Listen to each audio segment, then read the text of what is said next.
High friends, welcome to SDSC. আশা করছি তোমরা খুব ভালো আছো এবং সুস্থ রয়েছো। অনেকদিন ধরে অনেক ছাত্রছাত্রীরা আমাদেরকে কল মেসেজ করছিল যে স্যার গ্রুপ ডি পরীক্ষা কবে হবে, কোর্ট কেস চলছে, কিন্তু সেই কোর্ট কেস কিন্তু এখন মিটেছে এবং আরআরবি ওয়েবসাইটে কিন্তু এক্সাম ডেট কিন্তু দিয়ে দিয়েছে। তোমরা অবশ্যই তাদের ওয়েবসাইটে গিয়ে তোমরা দেখে নিতে পারবে যে পরীক্ষা কবে রয়েছে।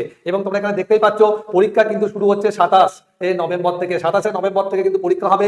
এবং পরীক্ষা শেষ হবে কবে? দেখতেই পাচ্ছ পরীক্ষা কবে শেষ হবে। পরীক্ষা কিন্তু শেষ হবে 16ই জানুয়ারি।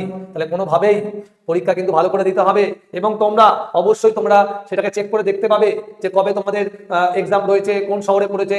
এবং সেটা দেখার জন্য তোমরা অবশ্যই 19 তারিখ থেকে কিন্তু তোমরা সেটা চেক করতে পারবে।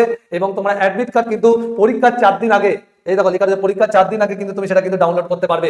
19 তারিখে তুমি একবার চেক করে নিতে পারবে যে তোমার কোথায় পড়েছে এবং তোমার এক্সাম সিটি কোথায়, এগুলো সবকিছু তুমি জানতে পারবে। আর হলো তুমি অ্যাডমিট কার্ড ডাউনলোড করতে হলে তোমার কিন্তু পরীক্ষার 4 দিন আগে কিন্তু তুমি সেটা ডাউনলোড করতে পারবে। তাহলে ভালো করে কিন্তু যারা পড়াশোনা করছিলে, যে গ্রুপ ডি এক্সামকে টার্গেট করছিলে, তাদের জন্য কিন্তু সেই দিন কিন্তু চলে এসেছে। অবশ্যই পরীক্ষা ভালো করে দাও, সামনে আর বেশি দিন টাইম নেই। জোরদার করে পড়াশোনা করো এবং এসডিএসসি সবসময় কিন্তু তোমাদের পাশে রয়েছে এবং পাশে থাকবে। অবশ্যই প্রতিদিনের আপডেট পেতে তোমরা এসডিএসসি ইউটিউব চ্যানেল ফলো করো।